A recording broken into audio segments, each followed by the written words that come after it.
Welcome to the Chat Circus podcast, a podcast for lost individuals. If you're lusting for debauchery, we're your clowns, Nano and Junior. And this is the Chat Circus. The motherfucking Chat Circus. Yeah. How you feeling, brother? I'm good, bro. I'm good. That's good to hear. So, what's new in the world of JR? How's everything with Tattoo Mommy? Tattoo Mommy, it's good, I guess. You know what I mean? It's good. But I think reality's starting to set in a little bit. Oh, this is music to my ears. You bringing me happiness. It's not that I pray for your downfall or I don't want you to be happy. I want you to be fucking happy. But it's just the way you're going about it, who you're doing it with, what you're chasing. It's a pipe dream, bro. It's not real. So, but go ahead, please enlighten me. Yeah. Well, I didn't get a chance to finish off on a few things from the last one, so I'll recap them real quick. She hit me with she thinks she wants to move back home, right? Now, she's actually Colombian. She's a Colombian chick. Okay. So I'm like, what do you mean? She's like, I want to move back home. She's from Barranquilla. Barranquilla is like, Cartagena is the main city. Medellin's another main city. Okay. Bogota. So Barranquilla is another main city, right? Okay. That's where she's from. That's like 2 hours from Cartagena. Okay. She's from another place in Barranquilla, but I'm not going to disclose that. So anyway, she hits me with that. I'm like, oh yeah, why? She's like, there's nothing for me here in Cartagena. I don't want to be out here. I don't need to stay out here. And I'm like, all right, cool. I said, well, we'll talk about this later if you're really serious. She was, and we did. All right, cool. You know what I mean? So while I was out there, she found an apartment back home. Okay. So I held her down and took care of her. What do you mean? So, and this is where this shit gets super wild, but it's actually kind of dope. So she finds an apartment, sends me the details, and I get in touch with the owner, right? So I'm talking to the owner, hey, look, I just want to confirm, what's the monthly rent? He tells me it's 600,000 pesos a month. And I was like, no, he just said 600. And I was like, 600,000 pesos with a question mark? And he goes, sí, el pago mensual or whatever. Okay. Okay, how much is that in U.S. currency? So to translate, $1 is equivalent to roughly 4,400 pesos. So $100 US is roughly 440,000 pesos. Okay. Right? So the monthly rent is $125. So I was like, that's fire. Oh shit. Okay. So I said, my man, I got a proposition for you. He said it was that was 125 for the month and then a security deposit, another 125. So I said, listen, I'm gonna give you two options. Either option A, I'm gonna pay you for the year, or the full year up front, but I'm not paying the security. Or I'll pay you 6 months with the security deposit. Okay. They're not too bright out there, I don't think, because he counter offers with 6 months and no security. Okay. So I'm like, okay, fine. Okay. I was like, yeah. Somebody in this whole thing is bright because she got you to do it. This was her idea, not you. This was hers. Her moving back and then her finding a spot, yeah. She brought that to you didn't even think about it. No. So she was telling me about going back, having a thought this and that, and I said, all right, if you're serious, find something. And she did. Okay. So regardless if it was even her idea, her intent, this and that, bruh, I spent $900 for 6 months rent. If I could do that here, motherfucker, I would pay for 10 years up front. But you did it for somebody else. You did it for you. Well, yeah, There's a difference. Yeah, so you know what kind of guy you are? You're the simp. There's different types of simps out there in these countries, in this travel lifestyle.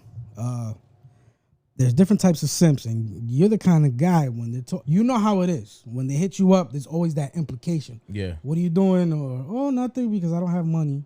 Wink, wink. That's the yeah. Insert. Oh, let me help. How much you need? She says, mi amor, which is my love. Yeah. Cariño, handsome. Amor. The fridge, the light bulb in my fridge doesn't work, and then here's $5,000. Go get a new fridge, man. Go get a new fridge. Fuck the light bulb. Let's get a new fridge with Wi-Fi and a camera. That's the kind of guy you are. But go ahead. She brings this idea to you for an apartment. You contact the guy.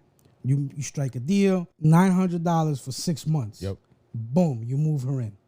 Yeah. Okay, we don't need to get into the specifics of that. I don't think we do. I want to give her a round of a fucking applause.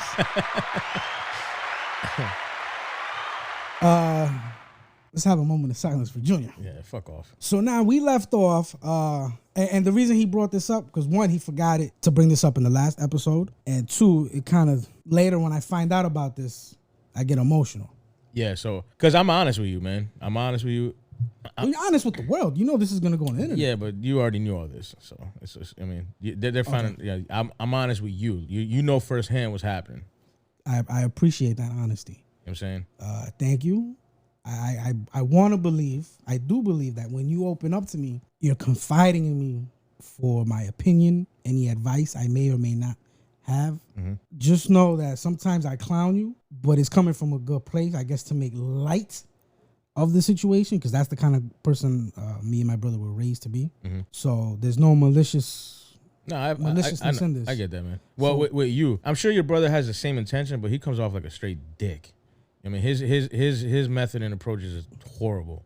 Yeah. And I mean, me being me, I'm hard-headed, stubborn. Like, I mean, I don't. You go from 0 to 100 real quick. Again, yeah, I do. I've always been that way. I'm a Sagittarius, but also, like I stated in the last episode, you know, I got this testosterone. I mean, I'm good now, but I've been dealing with testosterone problems that's been really affecting my mood.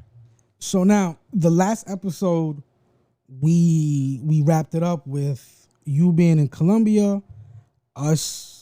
You were supposed to be in Colombia for how many days? 5? 5 nights, and I stayed an extra night. And it ended up being 6. Yeah. Now, that 6th night that you stayed, you were supposed to go to New York and then Puerto Rico. Yeah. You ended up canceling that flight and flying to Puerto Rico straight from Colombia, which is cool.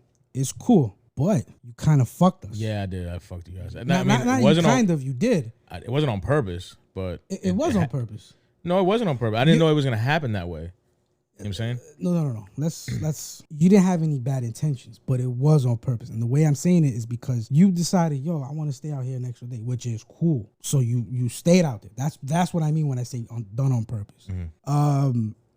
This trip, we had decided to go to Puerto Rico first weekend of April, last couple days of March, whatever. Yeah. So when my mother passed away, her then boyfriend, went with us to scatter her ashes in Puerto Rico back in 2022. Yep. September of 2022. Later that year, his mother passes away. So out of respect, we went to Puerto Rico to show our support for him with his mother's passing the way he did with us. And he did the same thing that we did with my mom. He scattered his mother's ashes the same area. Mm-hmm. So originally, he invited me, my brother, and the kids. But I was like, yo, you mind if I extend the invite to Nelly and you? He was like, absolutely. So I didn't bring my kids because I just wanted a me break. Yeah.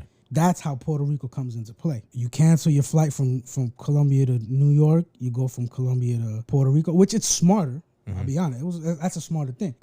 Because going back if you look at the map, Colombia is closer to Puerto Rico than it. Yep. So it makes sense. But the fact that you did it last minute kind of fucked us over. Yeah. My brother was tight.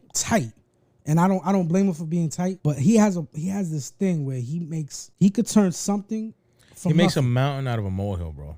Yes, he can make something out of nothing when it comes to problems, and he's very good at that. I'm very good at sniffing out strip clubs and whores. He's very good at pissing people off. Very good at it. So he tells me, he's on 100. And again, I get it because he hypes himself up. So he's talking to me and I'm like, yo, bro, what the fuck are we going to do? Like, what can we do? This is out of our control. He's like, but he's a dick. He shouldn't do this. I hear you. I'm not saying you're wrong. What I'm saying is you're going about it wrong. Now, do I agree with him? At that moment, yeah, I was like, yo, bro, this fucking guy. So you got to understand, from our point of view, you're drugged up. This girl got you on that. What's that shit called? Latin Spice or whatever the fuck that shit is? Oh, yeah. She's got you hooked. Uh-huh. So to us, it's like, yo, this guy, we lost him. You're done. Him and I are on the same flight. We make it out to San Juan. We meet up with Nelly. He's already there. He landed about 30, 40 minutes before us. From there, we find a taxi. We get in a taxi, and the guy takes us to the Airbnb. We change. I think my brother takes a quick shit. From there, we had spoke to the guy and we arranged for him not only to drop us off at the Airbnb, but give us a ride to some restaurant. My brother wanted to go to one place, but we ended up going somewhere else, which is an Old San Juan. You didn't come with us, so you remember El Moro? Yeah, you've been there. down the hill. Somewhere there's an entrance to La Perla. You know what that is, right? That's the hood. That's the hood. Yeah, that's where I had that problem I talked to you about. Remember when I went up with the car and this and that, and the guys got out? I talked about this. Yes, you did. Yeah. So he takes us to this restaurant called El Garita. It doesn't matter, but it's right there. You can see the buildings and shit. Like, oh shit. Yeah, it's rough down there. Yeah. It looks nice. I mean, it's colorful. It's colorful, but it's bad. Beautiful.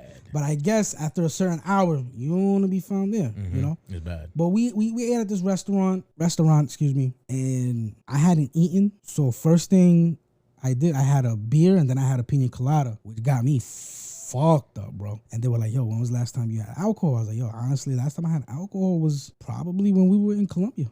Nice. I'm not a drinker like that. When I was in my early 20s, I would throw them shits down, take them back. You good?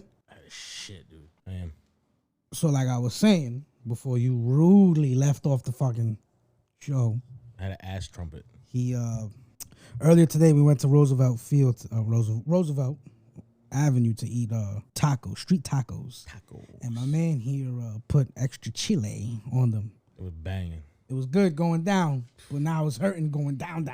It's hurting coming out. So pretty much what I was saying was I got fucked up that first day that you weren't there, but Nelly and my brother were there. Mm-hmm. We went to that restaurant that's by the La Perla. Mm-hmm. La Perla, excuse me. And that was pretty much day one. After that, we went back to the Airbnb, mm-hmm. And then the three of us jumped in the pool. We kind of waited for you. Yeah. Do you want to jump in on that or? Yeah. So again, what you did kind of set the tone in the beginning, and yeah, I'll leave it there. So just to backtrack, I stayed an extra night. Like I said, I got the whole apartment thing going on. So I stayed an extra night to kind of get everything situated. I mean, she had her shit to pack up, had her shit to load up, to move and all that. Had to make some, electronic correspondence between the owner and myself and all that. So got everything situated, all good, boom. So the last night, this is Tuesday night into Wednesday morning, right? Her sister came down from Barranquilla, her mom as well. And so I got to meet Mom Dukes, and I met the sister, which the sister's got a body, she got titties and ass. I was like, oof. So you got the wrong sibling. I don't know about the wrong one, but the wrong one I want to crack. I mean, my chick is cool, man. You probably could have cracked. I think so. Had you not pursued this fake relationship, had you just kept it on a mutual, like, hey, when I'm out there, yeah, we link up and like that. I'm telling you right now, her sister wants to fuck me. Like I could see it. I mean, whether it's like just the attraction of how I'm taking care of her sister. I think you showed me her picture. I think she's cute. She's from what I remember, she's not ugly. I mean, my chick ain't ugly either. I mean, she's not a super fucking Colombian dime or these Venezuelan dimes. Like, no, she's not. But she's pretty. So anyway, yeah. Anyway, I met Mom Dukes, this and that, da-da-da. So I took them all out to eat. I mean, spent time chopping up with moms, da-da-da. Anyway, so I didn't have to. I chose to stay that extra day just to get everything situated because, bro, you wanted to stay. I wanted to stay, absolutely. But also, I could just see that there wasn't a lot of male presence, that male logic to get shit done. It was just evident. It's just women. And this ain't a bash on women, but it doesn't matter. Culturally, it's all the same shit. Men get shit done. So in her family, there's not a lot of men. Her brother's 13. Dad's in jail. I feel bad for that boy, that 13. Yo, he's a wild boy. He's a wild boy. I was just chopping it up with her, and he's there, like staying there for the night. This motherfucker was drinking, dude. He's 13 years old, fucking getting drunk. Staying there for the night? What do you mean? Where else is he gonna stay? Because he stays. I think he lives with the grandma.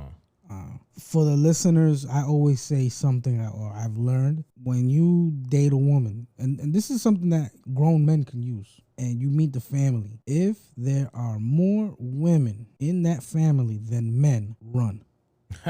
Do not stay, no matter how much you like this girl. Junior's not going to listen to me, but this isn't for Junior. This is for the listeners, for the young ones, young men that are in their early 20s, mid 20s, or even our age range or older, that haven't learned this, because there's a lot of guys who grow up without that male influence, and there's not they don't get taught certain things. So the reason why I say if there are more females than males in that girl's family, run, is because most likely that girl that you're dating she probably wasn't raised to respect men. She probably wasn't raised to honor a man and play her role. She's gonna base all the way she treats a man on her influence, which is her mother, her aunts, her sister, the other females. Yeah, I get that. And women don't know how to be men. They don't know how to treat men unless they deal with men and they have a man,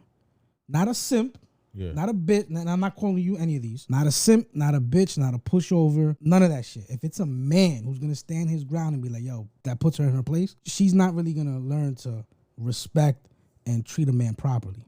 That's what I mean. I can see that, yeah. So that's why I'm saying this for you guys. Whoever's listening, we don't have that many listeners, but we do appreciate the ones we do have. And I think the majority of our listeners are men. I would assume so. So but who knows? Right, who knows? And women, if you're a woman and you have a lot of females than males in your family, go to YouTube. Look for other podcasts, women podcasts, or maybe men podcasts. Kevin Samuels, he would drop dimes and bars and gems on how to play your role as a man and as a woman. So that's why I bring that up, because that's a good point. Yes. So, and it's funny because, again, doesn't matter culturally. I guess this is going to go everywhere. If you're in a fatherless home, right, statistically, the male that's in that, so like the son, whatever, there's usually two choices that person is going to go down. And I'm not going to say choices. It's two paths of life. Yeah. Either A, they're going to be gay, or B, they're going to be criminals and be in jail. Yeah. That's typically what happens, statistically, right? Not many males come out of a fatherless home and be successful men, family men, husbands, and all that. It just doesn't happen. You gotta have that male influence. So I could see her brother already. Like, I just got a glimpse of it, and I'm like, yo, this is. She already told me, like, he disappeared for like 48 hours. Like, they couldn't find him. Right. He's out in the streets. Colombia. And just what I saw now, my man was busy. He's looking at me. I'm like, what's up, bro? He's like, just staring at me. I'm like, what up? What? And then she like shoos him away.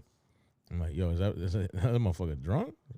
She's like, yeah, he was drinking. I'm like, that's crazy. Well, they live that fast life down there. Like, there's a lot of poverty, so yeah, they just grow up quick, pretty much. Yeah. They're forced to be adults fast. Okay, so you stay an extra day to do what you got to do down there. You ready for Puerto Rico? Yeah, let's fast forward it, because this is the Puerto Rico combo. All right, so stay, this and that, boom, boom. Now, I try to set everything up the best I could. I got the Airbnb locked down so you guys can get in there smoothly. I tried to work with Enterprise, but Enterprise is being a ball buster. They would not let me add on Nelly, because he was going to be the first one in Puerto Rico to get onto the rental. Let me just add this for the listeners. So we knew we were going to Puerto Rico. We had given Junior the task of booking the Airbnb and car rental. So we paid him. We all chipped in, whatever, and everything was under his name. When he made that last switch to stay that extra day, that's where things fuck up. Go ahead. Yeah. So Airbnb was taken care of, all good.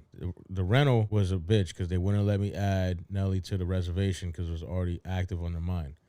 And I was like, yo, he's going to be a driver. This and that. They just wouldn't. So they said you're going to have to cancel the reservation and then rebook it with him on it as a driver. Now, the problem was they were fully booked, and they told me, look, we are fully booked. So if you cancel this, you're going to have to be super fast, as there's a chance you're going to lose your car.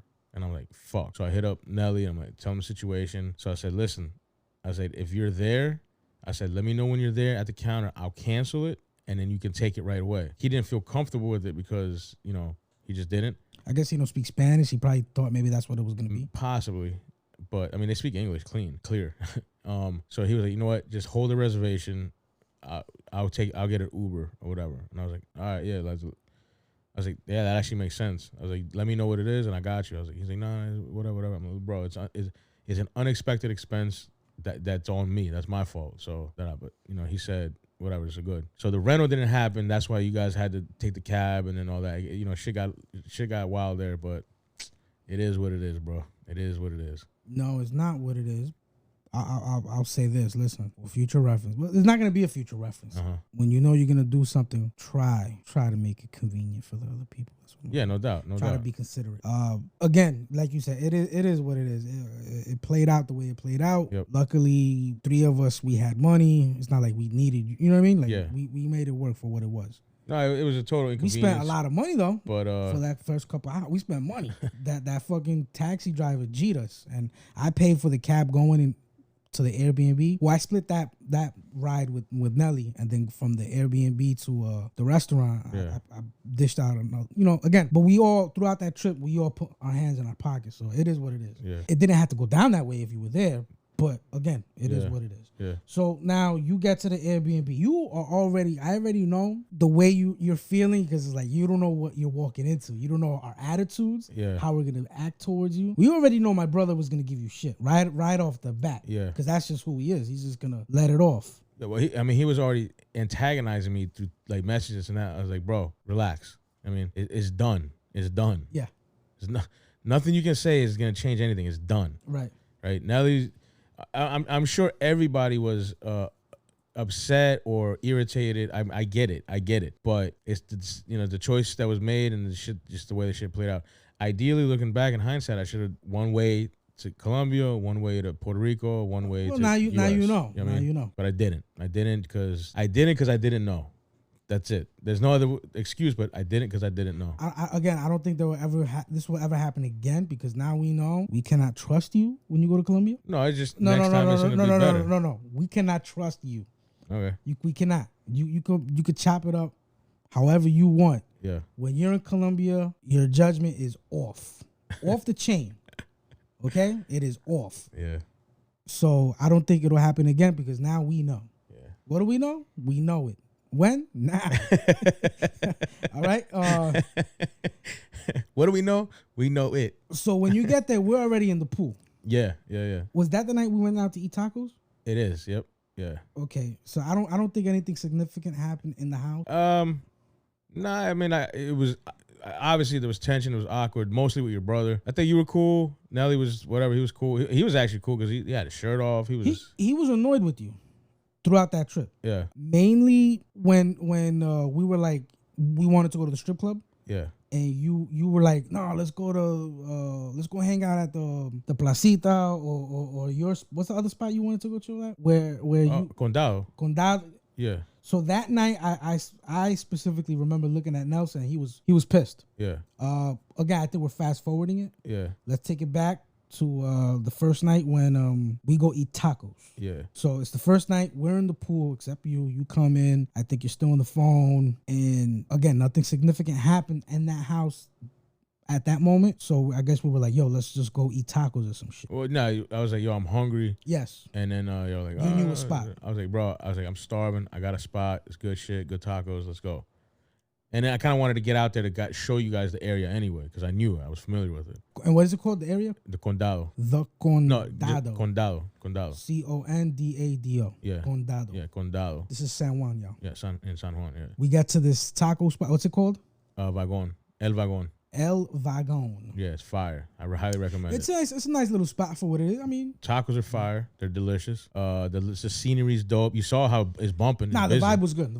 It's busy. It doesn't stop. Yeah. Every place that I told you guys is popping. Like, I mean, because it is. Yeah. So we ate the tacos, and it was just, I wanted to eat. You know what I mean? Thankfully, you and I were still conversing. Nelly was like, okay, I guess. And then quiet. Yeah, he was just quiet. And your brother was just your brother. He was pissed. He was quiet as well. He wasn't really speaking to you. Yeah, he was fucking pissed off and this and that. So I was whatever, man. It is like, there's nothing I can do at this point. It is what it is. You know what I'm saying? Now, I'm talking to you about some things, and then I start messaging you like in private, like some more details. And that's when I hit you with the apartment. Okay. Now I sent it to you, watched you read it, and then I instantly deleted it because I didn't want that out there at that moment. Yeah. And you misinterpreted that as $900 per month, which I didn't understand it at the time. It was later that kind of came into fruition. So you, I guess, reacted to that, and that's when you got fucked up. So we're eating tacos.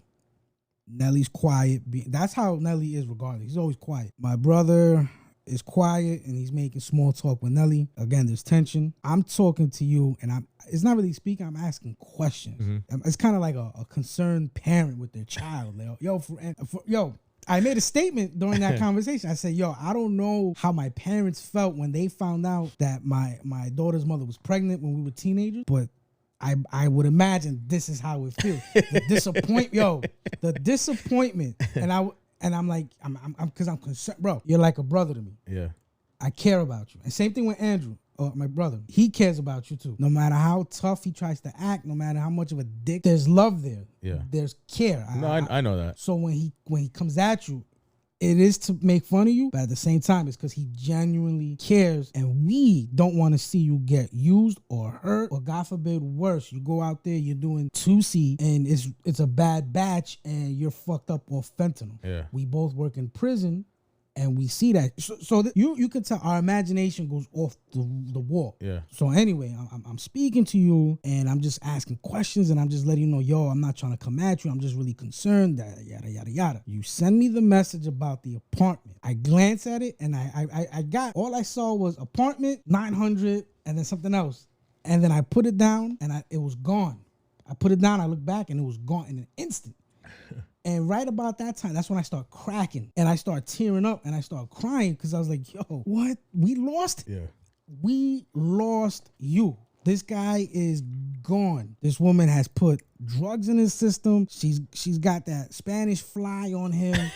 Brujeria. She's got the brujeria, the santeria. She's got him, and we fucking lost him. And then I would personally feel guilty. Like I said plenty of times, it's because of me, or I feel it's because of me you broke up with your ex. It's because of me. Again, I feel that you're in this situation. And I'm like, yo, look at how the fucking devil works, bro. I'm here thinking I'm helping him by trying to get him out of one situation so he could, explore and be happy, maybe have kids and get out of this rut where this woman is using him and not watering his seeds and giving this man life. Yeah. She's done she's drained life out of you, right? Mm-hmm. So, and I'm thinking maybe by him traveling and exploring and experiencing other things, you would wake up from that bullshit, leave that, and then just go find happiness. And you do the complete fucking opposite, in my opinion. This is my opinion. Again, I don't know later down the road this shit works. Obviously, I don't think so, because you just said earlier that you're waking up to the bullshit.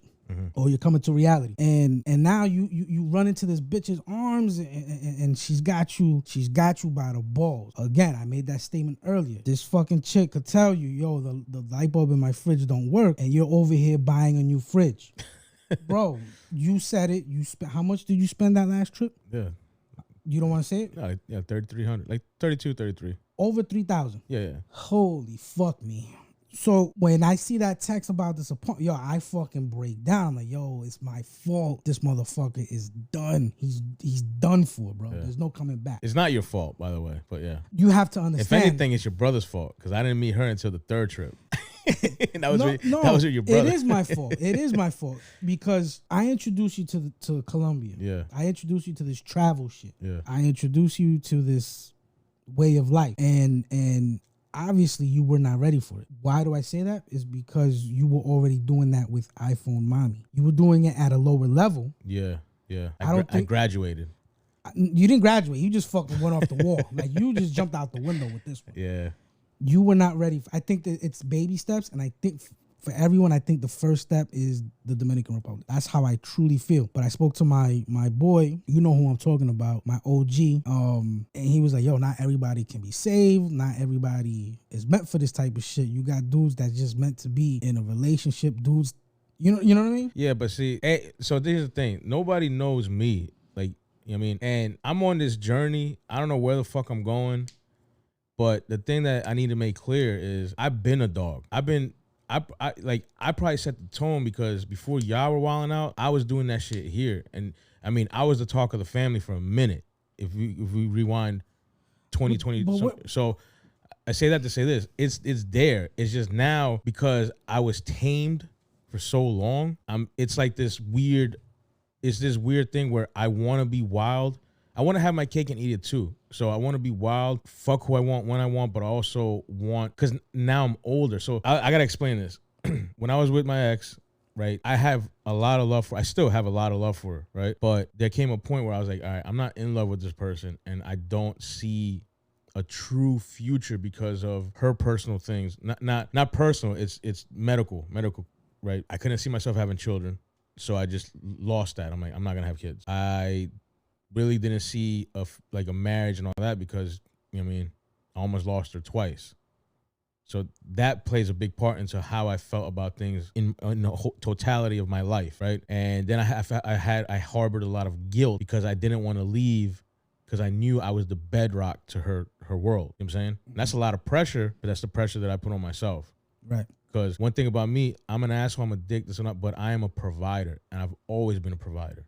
Always. You just need to learn who you provide for and who not. Yeah, no doubt. Like I remember when I was with my girlfriend in high school, and we're in high school and we're living together. I'm covering, like, I've always been a provider because I was fortunate enough to have, to me, he's my dad, but he's my brother and sister's real dad. You know, I had him for a bulk of my life, almost all my life. I saw him work. I saw him raised. He was a model. He was a model of a man. You know what I'm saying? Granted, shit fell apart and all that, but that's in hindsight. But the core, what I needed to learn to be a man, I learned from him. Right. And he was 100%, without a doubt, the best provider I've ever witnessed in my eyes. Yeah. Because he was in my world. So I strive to be that, right? And I am that. Like, I am 100. I am not good with emotion. Every relationship I've been with, every person I've been in a relationship with has said the same thing more or less in the same way. I'm emotionless and I love sex. Sometimes I love sex so much that I don't view the person as a person and more of an object. These are words that have come out of not one, not two, not three, but more women, right? That don't have any connection. They don't know each other, but this is kind of the same shit they've been saying. This is behavior that you've displayed for them to take. Yeah, and it's not on purpose. It's just the way it comes out. But they've all, said I was a great provider. I was stable. I gave them stability. Like, this is with my girlfriend in high school. This is with my ex now, right? So it's just me. I am meant to be a provider. And I get a lot of, I don't want to say strength, but I get, like, I feel good about that. You know what I'm saying? That's fine. So now I'm in this broken world where I want to be a provider. I feel the need to be a provider, but also I'm not where I need to be. I still need a lot. I still need to work on myself. I need to work on my mental, my physical, my everything, my emotions, my finances, everything. Everything needs to be worked on, right? I need spiritual. Yeah, all that. I need to find myself. In order to do that, I need to be single. Now, it's like I said, it's this weird spot where I'm afraid of the unknown. I'm afraid of the loneliness. And you know what I mean? With me, I'm keeping a buck, dude. I have demons in me, right? Like, it's obvious. I have demons. Bro, we all do. Look what we fucking do. We travel to other countries to have sex with women. There's nothing wrong. Okay, you talking about when you were younger, you were doing wild things. You were out the window. Mm-hmm. There's a difference. You back then, you were doing drugs. Heavy. You were sleeping around. Heavy. Partying. Heavy. And you even, I guess, getting into beefs because one of your homeboys, from what I remember, he got jumped by like 20 people. Yeah, he got fucked up. Okay. Then I'm being hunted down in my house. This is other shit. This isn't back then. You're a grown man now. Yeah. You moved to a different state. You built your life. What we're doing, this traveling shit, I don't want to call it sex tourism, but that's what it is. There's an etiquette to this shit, bro. There's a fucking etiquette. And what you're doing is you're fucking up the market. You're fucking up the market. All right? There is a certain etiquette. Yeah. Do we simp? Absolutely. Do some simp more than others? Absolutely. But you, my man, are raising the fucking bar and the price, the market, bro, the fucking economy. I'm not doing, it's the one. Bro. The one. You trying to save this bitch. You don't need to do that, bro. You don't. Put the cape down. Put the fucking cape down. Yeah. Put the cape down. Like, I think about it. I think it's because, so I have to piece all this together. So with my ex, I didn't see a real future. I didn't see that family, right? That nucleus of a family.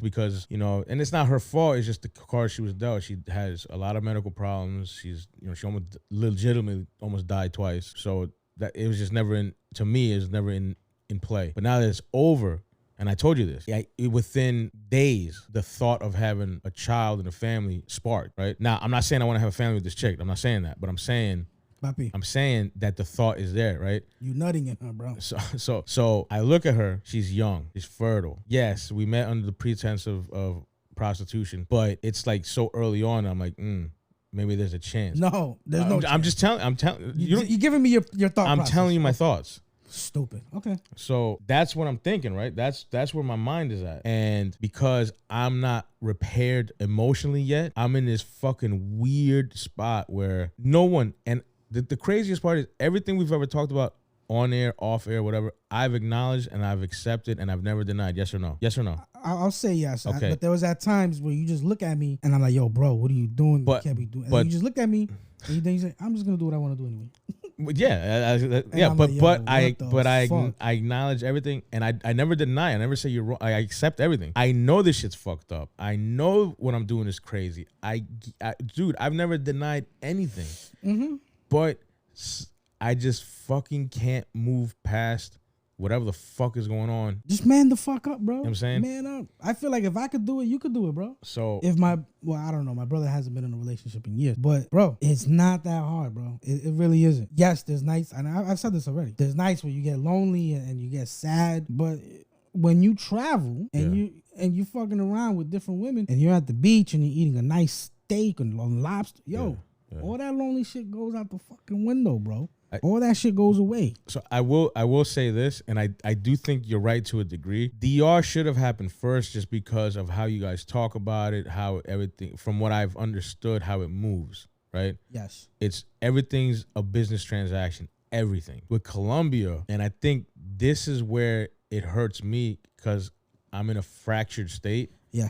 Had you gone there in a different mindset, I think you'd be all right. In Colombia, they give you don't ask for it, they give you the girlfriend experience. Right. And again, I'm in a fractured state of mind. So I latched onto that experience more than I should have.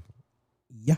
I've said this before. I thought Nelly was bad. I was disappointed in him in that moment where he got emotional, but I'd rather see him go through that 1,000 times than watch you do all this shit all over. Bro, for real. So with me being me, everything I hope so comes into play, dude. I hope so. Because I'm very like, I get annoyed with shit pretty quick. I know it doesn't sound like that or seem that way, but I do. Like once, and I feel like how should I say this? Sooner than later, the shit's the onion's gonna peel back, right? Sooner than later. Yeah, and I said it.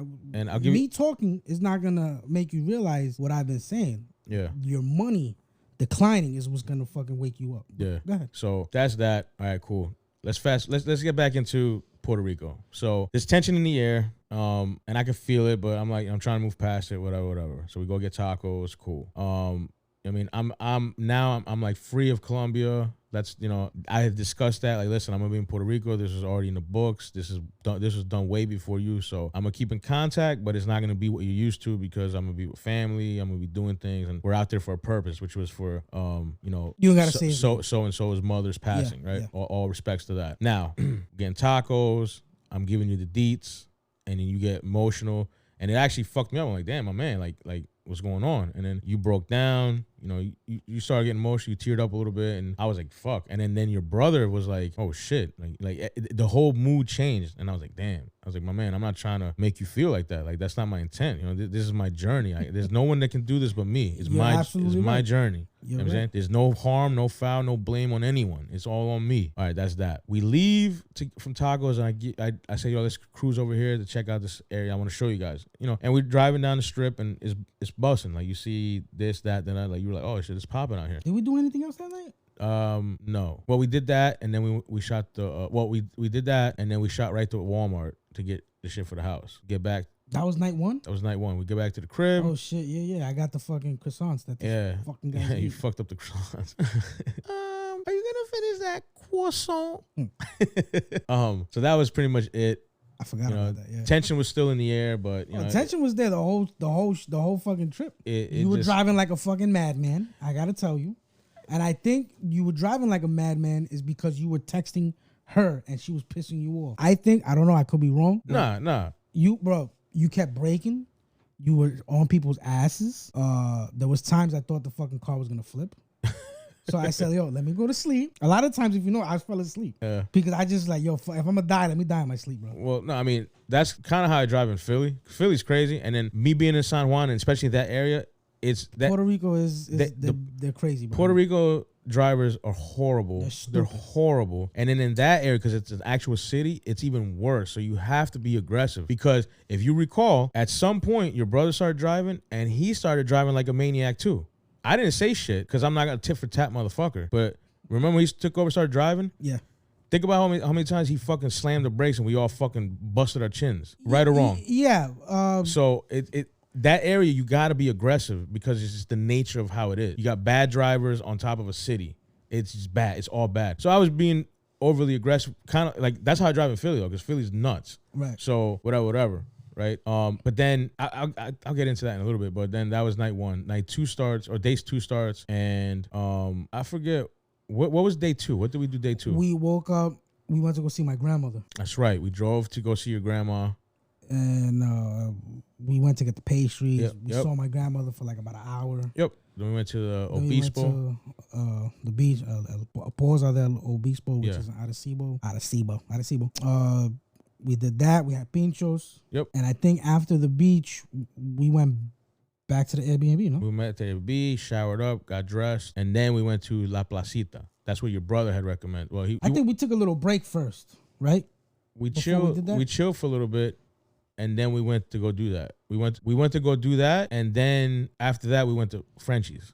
We after the Airbnb, we went to go eat. We passed the Casino Del Mar. Yeah. We went to go eat. What was the name of that place? Ruben's Cafe. Ruben's. We went to delicious. Yeah. The food was actually bomb. Delicious. We went to Ruben's Cafe. Ate. I had that gay pina colada. Yeah, it was funny. Oh, and that's the night. Did it happen in that restaurant? What? Where I snapped on your brother? Yeah, it happened in the restaurant where I was like, yo, because it was just getting uncomfortably awkward. You know what I mean? And he just wasn't helping the situation. And I said, yo, listen, y'all say the word, I'm out of here. That was in the car. But that was that night. I don't remember, but I remember you said that. I think it was after we ate, if I'm not mistaken. I don't remember. I remember you said it. I don't remember where. I know it was in the car. I don't know what night, where we were going, where we were coming from, but I know it was in the car. And you said it. He was driving. I think he was driving and you were in the passenger seat. I don't think it was in the car, but it happened. And because I made it a point, I was like, listen, dude. I was like, just say the word. I'm fucking out. Like, I mean, I'll catch a flight. I'll dip out. Like, I'm not gonna be here with this bullshit. Like, yeah, you're pissed, and I get it, but fuck it. Move past it. It's over. You know what I'm saying? You don't want me here. Fucking say the word and I'm gone. What was the words you said? It's evident you don't. Yeah, I said it's evident that I'm not wanted here. Outcast. What'd you say? Something? No, I said it's evident that I'm not wanted here, and I'm being not chastised. I'm being outcasted. Not outcasted. Something along those lines. But you did that to yourself. You kept leaving. You kept going to the other room to be on the phone. Nobody said, "Yo, we don't want you here." No, but that I was doing that later. Like if we were chilling, I did do it for like 30 minutes to an hour. The whole trip you were on the phone, bro. Now Nelly made a comment like, "Yo," he made an observation. My brother always, "Yo, he's on the phone again. He's on the phone again. He's on the phone again." And then I peeped it plenty of times, bro. You were on that phone, but not like I would only talk on the phone for the one time. At the beginning of the of recording, you were on the phone. Like you and that phone are inseparable. All right. You and that phone are inseparable. Maybe now you're trying to do photography. Yeah. But in PR, you were up her ass. Maybe you were doing other things. We don't know because we're not in your phone. Yeah. But to us, it appeared as if you were just talking to her. But we know, and there was nights where you were arguing with her. Nelly he's like, "Yo, did you hear this guy arguing with Shorty?" And I'm like, "Yeah, I at 8:30 in the morning, I woke up to take a shit, and I heard him yelling." Yeah. Now, what you were arguing over, it doesn't matter. Yeah. But, bro, you and that phone were inseparable. Yeah. So, nobody outcasted you. You voluntarily just got up and went away. There were times we were in the pool. Like, yo, where is he? He's not coming in the pool? He's not coming to chill with us? And you're in the living room on the phone doing whatever it is. I think even Nelly said you were in the car on the phone. Yeah. Now, again, we don't know what's going on. I guess now I know you were helping out with the apartment, giving her direction. Yeah. We get it. I get it. But in that moment, we're like, yo, what the fuck, bro? So that's what kept making the situation worse. Yeah, I get that. So we go eat at Ruben's Cafe. After Ruben's Cafe, we go to the Casino Del Mar. We never get to gamble because it was so fucking packed. Yeah. After that, we go to La Placita. Yep. Which is some place my brother recommended, which it was cool. I thought it was super dope. It just, we got there a little later than I think you need to, because everything was packed. There was a place to get in. A lot of the businesses were packed, and some of the businesses were dead, and we didn't want to go in there because it's like, it's just going to be us four. Yeah. But we should have, just to get drinks and service. So we hang out. So where is La Placita located? It's in Santurce, right next to Condado. Okay, so Santurce. If you're listening, Santurce. 2 locations you want to know: El Condado. No, just Condado. Condado and La Placita. Santurce. Whatever. Yeah. Those are 2 areas at nighttime that they have nightlife pretty much. Yeah, you gotta see them. They're popping. But it's kind of like Miami, in my opinion, where you're gonna be fucking around with people that's in the States, not locals. Yep, all drunk. So if you're trying to get laid, you might, but you gotta have game. Yeah. After La Placita, after the casino, I think you were ready to go back to Condado, and Nelly was fucking pissed. Nelly was pissed. He wanted to go to the strip club. That's where he wanted to go. Yeah. He didn't want to go anywhere, and he was like, "Yo, tell this fucking guy we want to whatever." I gotta say this though, Nelly, you don't ever want to do shit. You always gotta drag him to do anything. And it's always been that way. And I was just saying it to experience everything. Dude, we're going to get to the strip club. That was going to happen. But this is Nelly's, what he wanted. He wanted to get to the strip club, fuck, and then go back to Airbnb to go to sleep. That's Nelly. If you ask me, ain't nothing wrong with that. You know what I'm saying? But we're out here. So I want to enjoy every drop of what we got going on. Right. Which means getting food, checking out the casino. That casino was your idea. I was like, yeah, let's do it. So we did it. Let's walk on down, hit the bars, this and that. The strip club was also my idea. Yeah. Give me that one. But that was going to happen regardless. I mean, strip club was open till 5 a.m. We got there at fucking, 11:30? I don't remember. It was before midnight. What time we left? 3? 2? No, we left before 2. That was a good night right there, but that's what I'm trying to say. Like, listen, we had time. We're in our mid-30s. We just trying to get what we want and go the fuck to sleep. I ain't mad at him for that one. So, but that's what I'm saying. Like, this is my opinion. Nelly has a bad habit of looking back. And what I mean by that is he never wants to take advantage of the moment. And once the moment has passed, he looks back like, oh, I wish I would have did that. Okay. He's done that our entire lives, right or wrong. Right or wrong. I can see that, yeah. Okay. Whereas me, when I'm about my business, I'm locked in. I work. I go home. Whatever. But when I'm blocked in to enjoy a moment, I squeeze every fucking drop of it. I squeeze. You ever remember the movie? Oh, he's like, is the juice worth the squeeze? Right. That's what I do. I fucking squeeze every single drop out of it, right? If I go with 3 hours of sleep, then fuck it. I mean, because you're not going to get that moment. You're not going to have that. You're not going to be this age and have that moment again. It's not going to happen. Yeah. And now that I'm getting older, I'm realizing that more and more. Nelly's going to look, when he's my age, because you guys are what, the 34, 35? He's older than me by 10 days. We're going to be 35 this Okay, summer. so you guys are 34. Once you start getting to 38, knocking on 39, hitting 40. These moments, you not so much, but him, he's going to live a life of regret. And I know it because he never takes advantage of the fucking moment. You know what I mean? So, yeah, I'm trying to push because I got the engine in me. I mean, I've lost the weight. I'm feeling good. I'm feeling myself coming back. Hold on, let me stop you there right? with the weight loss, asshole. You let that shit get to your fucking Good. No, it's not good, bro. Be humble. I am humble. No, you're not. The whole yo, when we went to go see my mom's, I don't know what you want to call him, ex-boyfriend, whatever you want to call him. He said, "Hey, what's up? How you been?" And you're like, "Yo, you see me? You see me?" No. Because he said, "What's up, big boy?" I said, "Big boy, look, you see me, bro." Bro, you're still big. But I've slimmed down 90 pounds. Acknowledge that shit, motherfucker. Nobody has to. No one has to, bro. You know what I'm saying? That's one. Two. Every fucking moment you got a chance to throw that in there, you did. Hey, I'm feeling good about myself. I'm happy for you. Just do me a favor. Shut the fuck up about it. Nobody has to hear that shit every 5 minutes, bro. Yo, I work hard for this, bro. Yo, be happy. Be proud. So, you know how you should do it? Take pictures and post it. That's it. Nobody has to hear you. Let them see you. Yeah, all right. But that whole trip, you pissed me off with that shit big time, bro. I was telling my brother, yo, I'm going to fucking chokeslam this guy, bro. Shut the fuck. And this is what I hate because an old friend of mine, he did the same thing. You know who I'm talking about, where he was fasting. Yeah. He looked like a Skeletor. Again, good for you. But when he was 300 plus pounds, Not a peep. Fun guy to be around. Once he lost that weight and he was, fit and everything, he started judging people, commenting on what they shouldn't. Like, yo, bro, who the fuck are you? Like, before, when you were 300 plus, nobody was doing that to you. Why are you doing this now? Please. But you got to agree with me here. I don't down talk or talk shit on anybody. Yes or no? I never said anything about anybody else's weight at all. You did to me? When you found out that girl said I'm beautiful or I'm pretty. You were... No. I didn't understand what the fuck happened. I was like, what? Say what? And I said, yo, you don't think I'm attractive? And you said, oh, I think you're you. I'm like, bro, what the fuck, bro? Because I'm not going to tell you you're pretty. No, I didn't ask you to tell me I'm pretty. I said, no, you don't think I look good? Nah, you took that away out of context. That was not... No, I didn't say anything about like...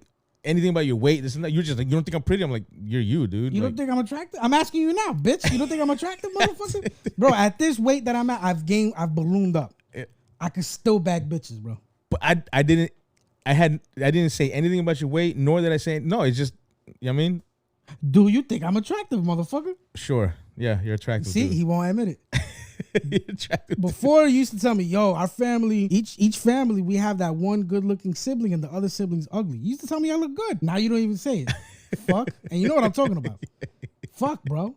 That's funny. Nah, but dude, I haven't said anything about anybody's weight or this and that. Anytime I talk about weight is my own, like, because I'm proud of it. You know what I'm saying? This fucking guy would order rice and beans. He'll take 5 bites. He'll push the plate away and go, oh, I'm full. Oh.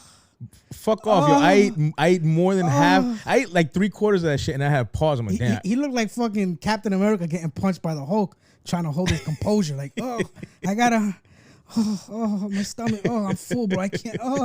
I gotta save the food for later. I can't. Oh my God. That's funny. Oh my God. That's funny. So okay. Nah, you took that away out of context, and not once did I ever clown anybody about their weight like your fucking brother does. Because now that I'm not the biggest, who was he clowning the whole trip? Nelly. Right or wrong? About his weight? Yeah. Was he? Motherfucker, yeah. What he say? He kept saying, you're the biggest one, get in the front. Every time we got in the car. You forget? I think he meant height. I don't think he meant like fat. He said, you're the fattest one in the group. Did he? Yeah. That's not nice. That's your brother, though. Your brother has this bad habit of putting other people down. I don't know if it's... I don't think it's to make himself feel better. It's just... That's just what he does, dude.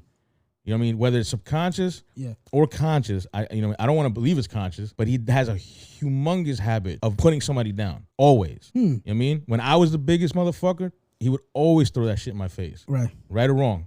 When we're out back here and I'm fucking nodding out because I'm fucking dying. Remember? He's recording me.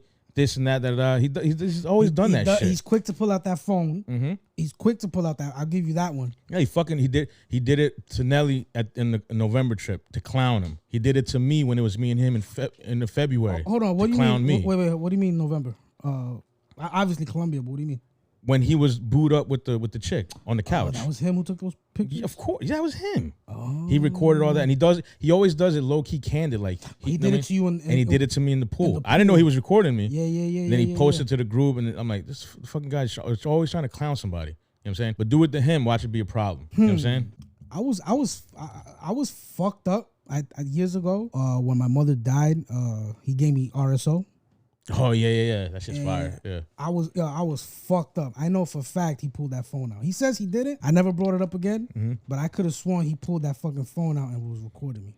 That's what he does, man. If he doesn't do it like that digitally or whatever, recording it, he'll make it a point to let you know. You know what I mean? So he did it to Nelly. He fucking was clowning him because he was he's the fattest guy in the group now. Like I think I am. Nah. Nelly just got the height. That's what it is. Nah, but Nelly's still big. I mean, he's done a tremendous job losing weight, but I think now... Because it was me for a while. Like Nelly had lost all that weight. I was the biggest, I think. Or maybe he was still the biggest, but because of his height, I looked the biggest because I'm short. Yeah. You know what I mean? I was 320 and I'm 5'7". And you're dressing better. Who, me? Yeah. Yeah. You're dressing better. You like my fits. There would be times you're wearing a red, what's that, nylon? What is that material? Yeah, like it's like athletic, like Under Armour shit.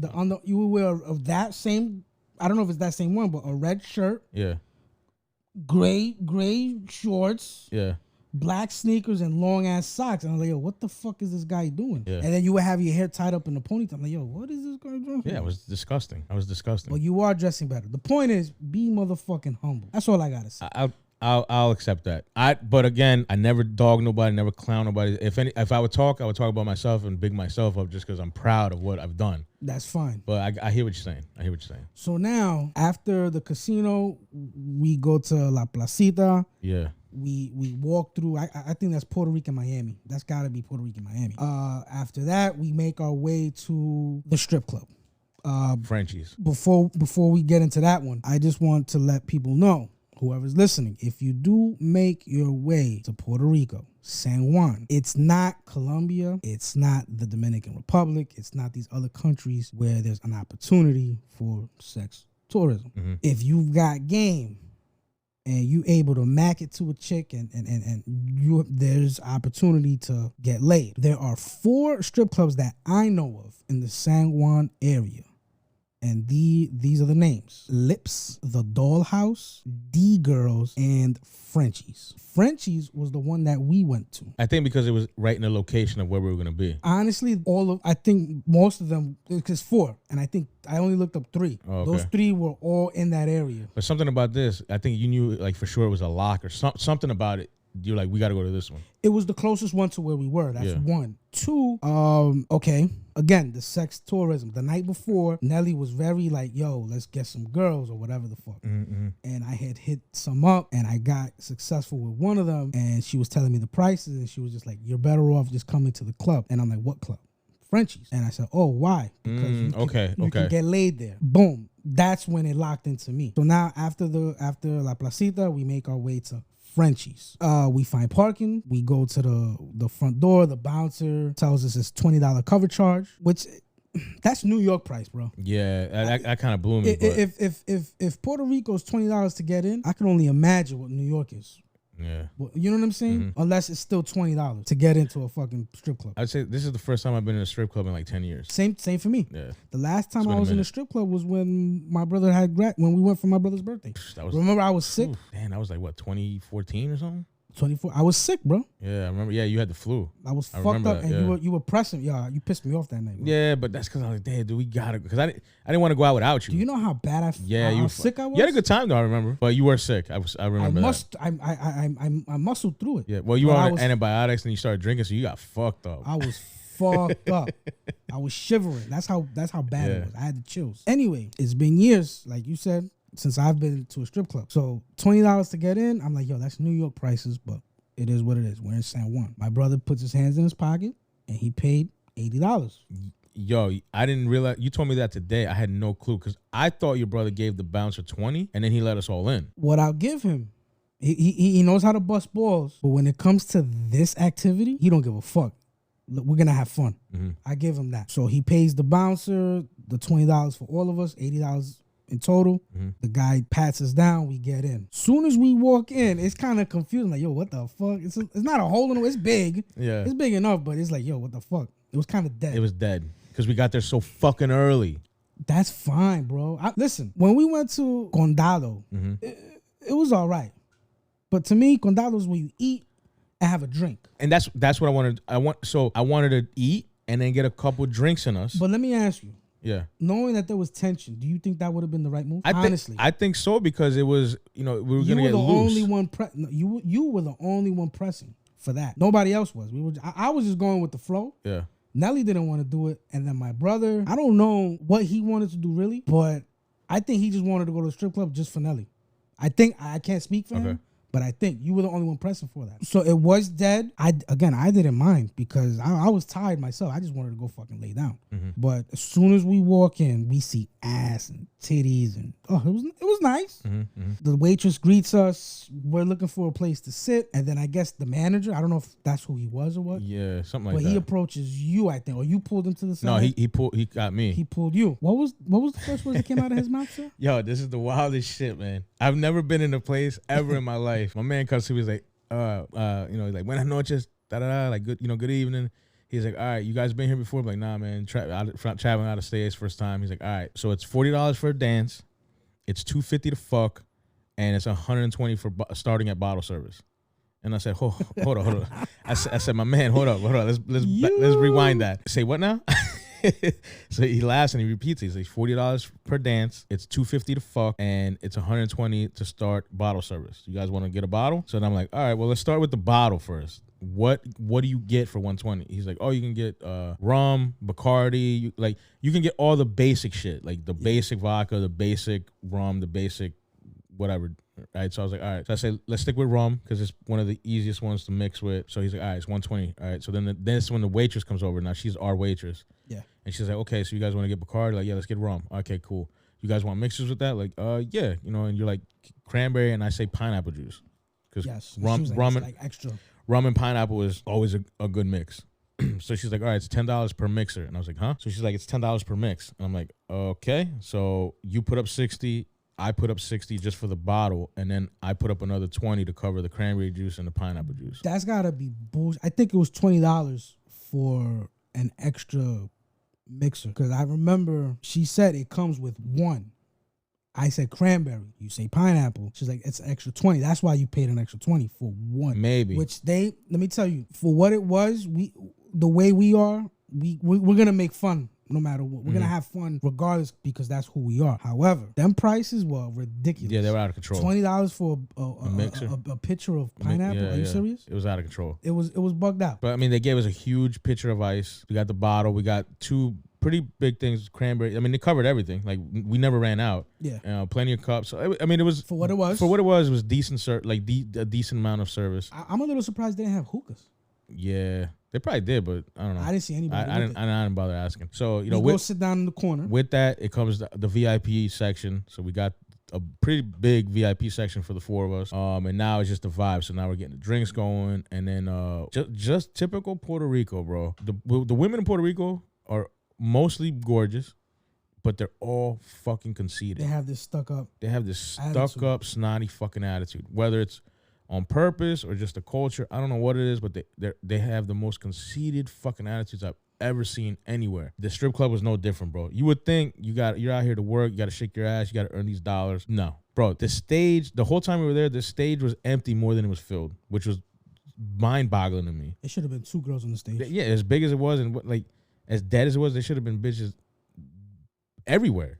No, they were all on one side. They didn't want to walk. The very few that were walking were I want to say they were hit, but they just weren't. They weren't the ones where I'm like, damn, Remember the one tall one, skinny one that kept just doing laps?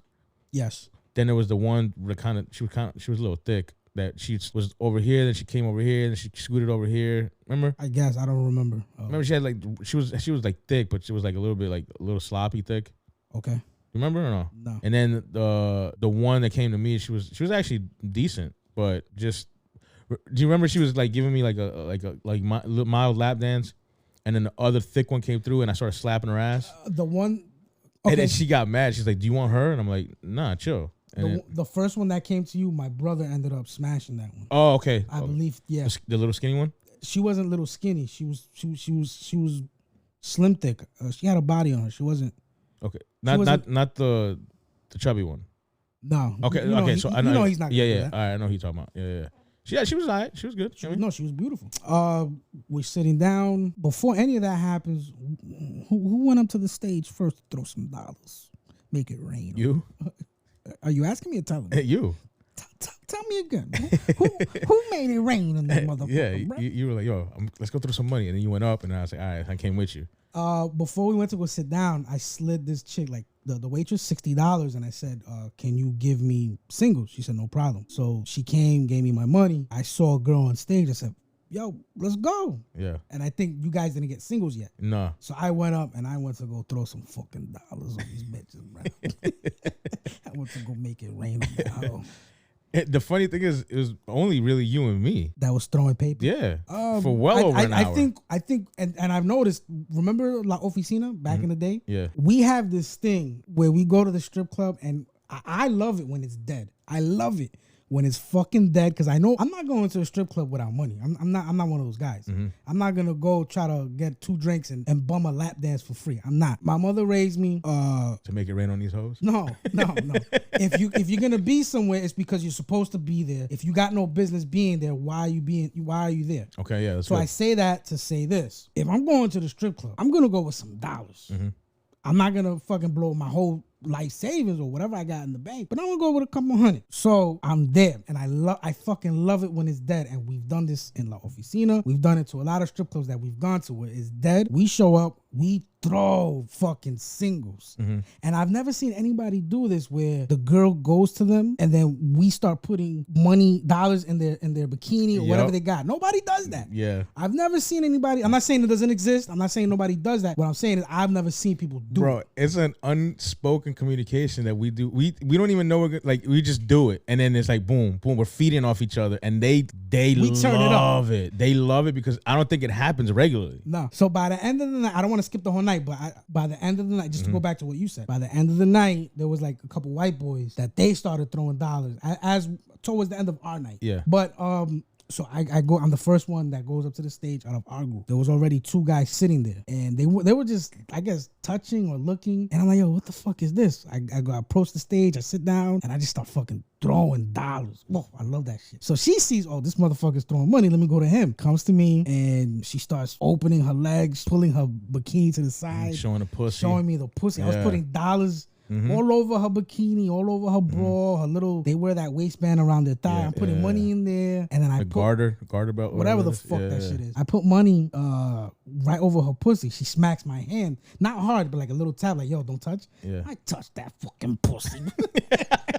I touched that fucking bitch. Ain't nobody putting money in your fucking bikini. You know what's funny? These girls weren't used to that because, like, I think back of all the like you're right. Every time we do it, we always do it. We always initiate. We always do it, and the girls like think about all the times that we've done this, and then they just got dollars sticking out of fucking every little piece of string they got on them, right? Yeah, and it's on them. These chicks they're not used to it. Remember, they kept grabbing the money and then throwing it on the stage into their pile. Yeah. And I was just like, why are they doing that? Like, leave the money there because aesthetically, it's gonna look dope. Yeah. You're gonna be bouncing, shaking the ass, and it's fucking dollars flapping around. It looks cool. Yeah. You know what I'm saying? I ain't gonna front. It looks dope. And when they're covered in money, it's gotta add some type of sexual.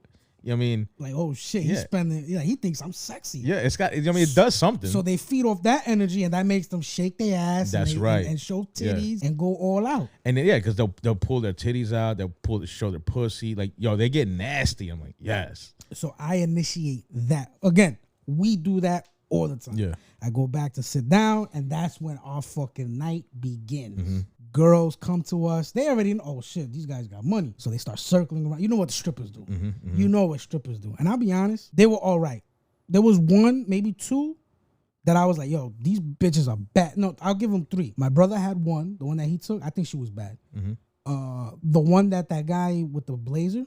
Yeah. To me, she was the best one. She was bad, yeah. I think she was the best one. And then there was another one that gave me a lap dance, and I think my brother took her number. She was Venezuelan. Oh, yeah. She was all right. But out of all the girls in there, I think she was one of the best ones. So that gives you an idea of how the quality that was in there. It wasn't, you know what I mean? They weren't ugly by any means, but they weren't ugly. I wouldn't kick them out of bed, but it's just like, it's a strip club. If I'm being honest, I expected them to be way hotter just because it was Puerto Rico. Right. That's me. Yeah.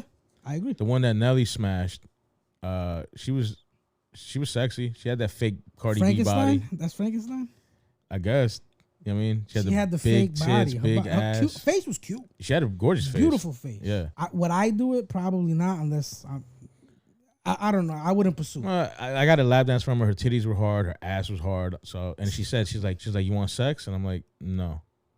And she got pissed off. She left mid dance. I was like, okay. Oh fuck. So, but it's funny enough. The real tall one, the skinny tall one, with the white ass, the white chick. Yeah, yo. I don't know if she's white, but her ass was so soft. It was lovely. I was like, damn. Why didn't you smash that? And she's like, get a sex one. I was like, 2 reasons. There's 2 reasons why. One, Stank. she smoked cigarettes and it was just beaming off her breath. Ugh. And I was like, no. And then 2, because she was so tall and she was wearing heels, like whatever. There was a moment where I'm like, her ass is right at my face and I'm smacking it, and she threw it back on me, and I got a good backwind of fishy pussy. Really? And I was like, bro, why did you fuck that fishy pussy? No thanks. No, thank you. Come on, bro. I know you smashed fishy pussy, bro. I mean, yeah, you were smashing bloody pussy a week before. Yeah, but it wasn't fishy pussy, and then also I didn't pay $250 for this fishy pussy. I guess. Right? I guess. So I'm like, nah. No thanks. You want to talk about the one that you smashed? Yeah. So the one that I end up smashing. She was nice. To me, slim, skinny, petite chick. So as of late, yeah, she's developing that taste. I like petite women. I don't know what it is, but I'm developing that fucking taste. You know I was never like that. And it's like this petite, slim, thick. Yes. You know what I mean? They got the fat where it counts. Yeah, like she had a little butt, but it was bubbled enough where it would bounce. The booty don't have to be like when I was in my teenage years and early 20s. Yeah. I had a thing for the hip hop bunnies, like the you know Pinky. The big fat juicy booties. What's this porn star Pinky? And you used to love Kelly Divine, Cherokee Diaz, and Kelly Divine was bad back in the day. Yeah, back in the day. Cherokee Diaz, and then who's the other one? I know who. Strella Cat or something. Straya Cat. Yeah. No. Yours was Cubana Lust. Cubana Lust before she got hooked on crack. This is the World Star days, bro. Yo, you were obsessed with her. I remember. I fucking loved Cubana Lust. Yeah, bro. You did. Oh, she was fucking bad. Have you seen her picture? She looked like shit. She disgusting. Yeah, I'm like, yo, she got hooked on crack. She got hooked on coke. Oh, coke? Yeah, there was this. That thing was crack, bro. No, it was coke. Okay. There was I could be wrong. I don't fuck. Who knows? It was drugs. There was this video with French Montana, and she's snorting what appears to be coke. I don't know if that's fake for the video or if that really was what it was. Yeah. You know what I mean? I don't know. But I'm like, yo, what if that was the first time she did coke and that opened the door for her? Could have been. Just for I doubt it, but could have been. Just for a music video. But yeah, so as of late, and then I think more now because of Tattoo Mommy, because she's petite. Is she? She's petite. Okay. You know, got that slim, thick vibe to her. Like, she's got a to me, she's got a beautiful ass. She's petite. She's 90 pounds. Okay. She's petite. You can smack the shit out of her. Mm-hmm. Don't do it. I'm not advising. I'm just saying you can smack the shit out of her, boy. She makes me feel huge. I don't know what that means, but okay. I'm gonna assume you mean by height. So, I got drawn to the little slim petite one. Was it just her look, or the way she was dancing on that stage? She was the best on stage. Yes, I agree. She had the best vibe, the best attitude, the best stage presence, and she made her fucking money. I mean, it took her forever to get to our section, but when she finally got there, you saw her. She straddled me. She started dancing, this and that. Was she the first chick that we both decided to go together to throw money at? She was the first one we threw money at together. Because you did it first to the one. I did it to a couple chicks. But together, that was the one. It was her. I forget her fucking name. Anyway. Who gives a fuck? Yeah, who gives a fuck? So, good vibes.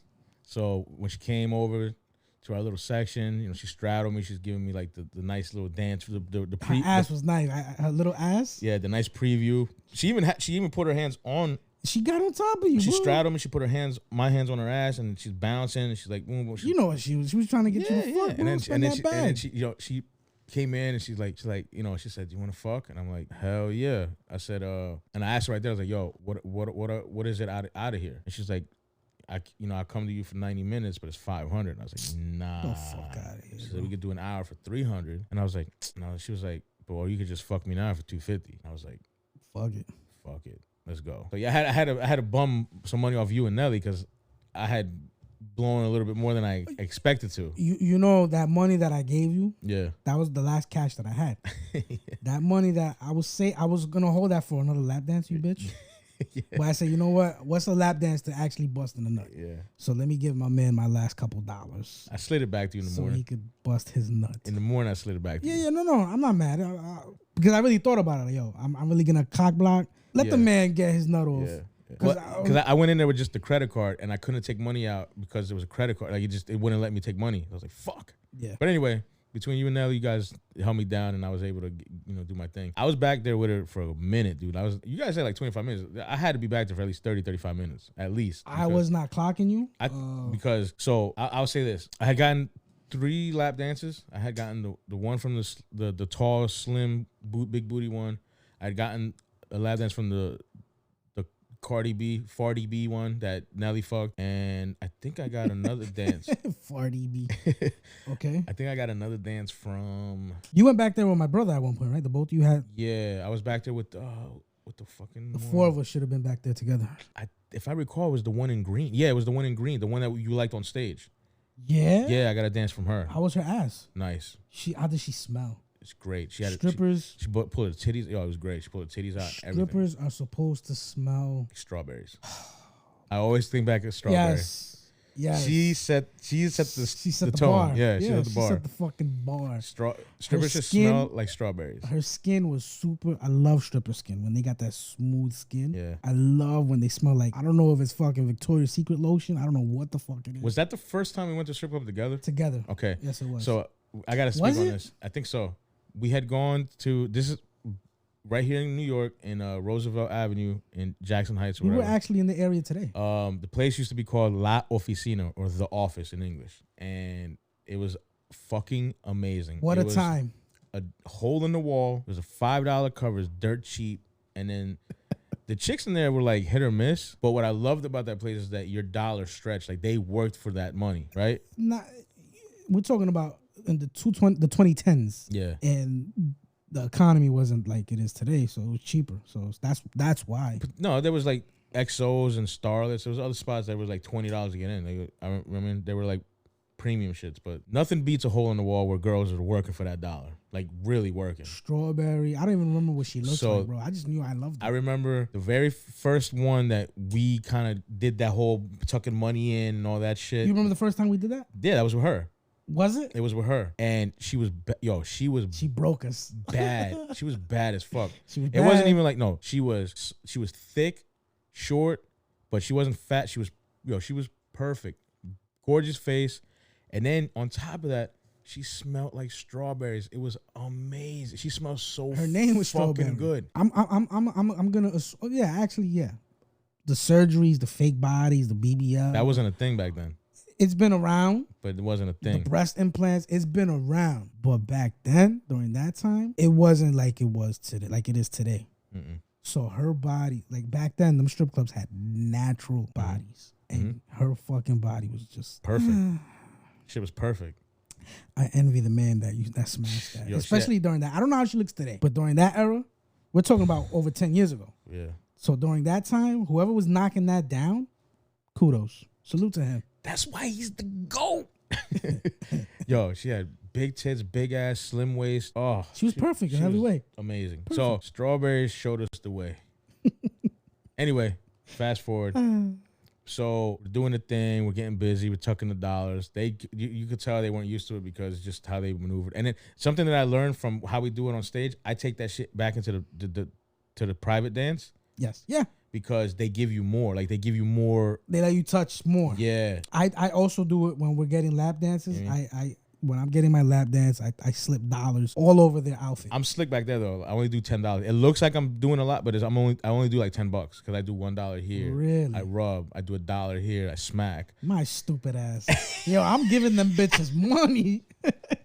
Nah, man. I'm giving them fucking money. I'm finessing it. Like I'm like put the $1 here and then I rub and I smack, bow, and I'm touching and I put another $1 here. You know what I mean? And I'm like grabbing and squeezing and bow, slap it. Real quick, you just remember when we was going to La Oficina? Uh-huh. We would get lap dances together. Yeah. And remember one time, you probably don't even remember, we had like 2 sisters. Okay. Bro. Okay, now you do $10. But you got me thinking about that shit. But back then, we were just fucking loading them up with money. Yeah, I think we'd break the like $40 to singles, and we'd go and break another 40 because we burnt it all in a dance. Yeah, we were doing hundreds. We did dumb shit back then. We did 100 and single on a bitch in a lap dance. Like we go, each? Yes, we want like 3. Shit. We give the guy. I believe you too. You know we gotta pay for the lap dance. Yeah. So we pay for like 3 dances up front. Yo, I want 3. He wants 3. Boom. So now the bitch is staying for like 3, 4, whatever songs. No, it's funny you said. Yeah, I remember they'd be back there for a minute to the DJ or the bouncer be like, "Yo, you guys are done." We tap. Yeah. She didn't want to say shit. I remember this. Yeah. And we're back there, and I remember this. I remember it vaguely, but I remember it was one particular night, and we load these bitches up, bro. We fucking load. Yo, they look like they were made of. They look like money people, like money, like you know those game shows where like they put money trees. People put money, like I don't know if it's honey, but they put some sticky shit on them, shaking the leaves, and the money shit, then the tube and the money flying around. That's what. They just fucking look like money people. That's bro. funny. That's funny. You know what? It's coming to me now. I think that's the night that I fingered one. Bro, we always finger one. Come on. But I'm thinking about that because I was like, like going crazy, and she was letting me.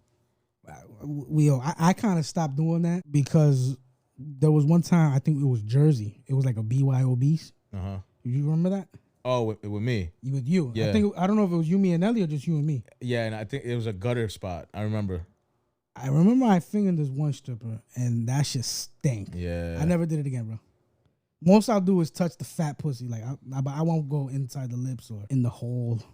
I'm good. Her shit smell like pee. Like you don't wipe right. Yeah, that's gross. It smell like pee. But okay, so you do $10 now. You did $10. Yeah. Well, because now I'm conscious of it. I mean, like, and I finesse it a little bit. At the stage, I don't because you're flexing. You're trying to, It's been about 10 years. I was just trying to catch up to my old self. I gave this bitch money. Nah, dude. I gave her $10 because I was counting in my head. Stupid 1, 2. That's actually, I'm gonna try that next time. But you have to be slick about it. Yeah, like, yeah, you know yeah. No, I get it. Plus, they're not expecting that. There's not a requirement. So that's just something we do. That's just something that we've always done. So yeah, I remember. So all right, I get with the chick. You guys give me the cash. We go to the back room. That was a whole process. I got to give the money to the waitress, and then she's like, "Oh, no tip," and I'm like, the waitress wanted a tip for you giving her money so you could go fuck. Bro, it was a pain in the ass. So whatever. You got a tip up front or you tip afterward? Up front. I tipped her up front, and then the chick I tipped her after. Okay. That's fucking retarded. Yeah. So for what it was, we made do, but it was something to experience. I won't do that again. That much I know. I was just about to ask, what if we happen to find ourselves in Puerto Rico again for whatever reason? Nah. Would you want to explore other strip clubs that I mentioned or not? Yeah, absolutely. But I'm not paying $250 to fuck. That's fire. Because it was not $250. I mean, it's like they fucking $270, $280, $290. Yeah. I think somebody paid $360. Yeah. Somebody paid $360. I'm like, whoa. Oh, and that shit too. Your fucking brother was ripping on Nelly. Remember? What did he say? What do you mean? What was he saying to Nelly? Because remember, Nelly was the first one to go, and when he came back, your brother's grilling him about like what was it? I don't know if he was grilling him because he was gonna do it and he wanted to know what he was getting into. But is that when he was yelling at Nelly? Yeah, he pissed me off when he started did yelling at him. We got dumb uncomfortable, like bro, because now he's screaming at him where we could hear him over the music, and I was like, yo, and then you had to check him like, yo, relax, fucking relax. He did that did bother me because like, yo, it's not that serious. But that's what I'm saying. Like your brother does that all the time. I mean, that was an extreme of it, but right. You know what I'm saying? And after that, Nelly got what he wanted. He didn't give a fuck. Yeah, he came back with that big grin on his face. Yo, I got what I wanted. Whenever y'all ready, I'm ready. Let's go. I'm out. I'm done. That was Nelly. I think my brother goes in. I didn't even know your brother went to fuck. He slid out. I had no clue because Nelly went first, then your brother, and then I went. I went late because I was still unsure if I was gonna do it or not. My brother went first before you, right? Yeah, he went before me. So Nelly went in, he came back out. My brother goes, then you go, and then I think Nelly went to go get a lap dance. Okay. So there was a moment I was by myself, and I was like, yo, what the fuck is going on here? It was uncomfortable. Yeah. But I was like, all right, it's all right. Then Nelly comes back, and then I'm like, yo, let's give it a few minutes, and then we'll head to the car. He's like, yo, fuck it, because the liquor was done. Yeah. I'm not buying another. I'm done. And then your brother must have come back too. Then. He came. I told Nelly, let's give my brother about 5-10 minutes, and then when he comes, we'll be out. Or if he doesn't come, we'll be out. We'll just send a message. I think maybe 5 minutes pass, and then my brother comes out, and like, yo, let's go to the car. We go to the car, I send you a message, and then I think it was about another 10-15 minutes after that's when you come out, I think. Yeah. It couldn't have been that long. I don't know, but all in all, I was gone for well over half an hour. Bro, nobody's clocking you, bro. But I'm gonna get to what happened. So I was in Colombia, cracking, no condom, right? That's my. So this is what it is. Okay. So this was my first time with that in a while. You know what I'm saying? Because even with my ex, she would always want to use condoms, especially once the whole cheating fiasco happened. It was kind of always there, like, you know what I'm saying. Yeah, I couldn't be with a woman that, like, if you're my girl, yeah, I'm not fucking using condoms. It was. Do you think it was because of you or because of her that she wanted to use condoms? I think it was because of me, because she low key she just didn't trust my dick, low key. Okay, right. That's what I think. Okay. So anyway, so I'm back there with her. Right away, she gets naked. She wants me to get naked, so we're standing there naked. I sit on this chair, and she busts her condom out, and I was like, I got one too. So she's like, all right, I'll use this one to suck you off, and then you can use that one to fuck me. So she has one, I have one. Actually, I have two, but she's like, all right, I'll use mine to suck you off, and then I'll use you can use yours to fuck. All right, cool, no problem. So I'm hard. And I say, you know how to put it on with your mouth? Because I love that shit. Like in Colombia, that was my thing. Like you're gonna put the condom on with your mouth, because I get the sensation, and you.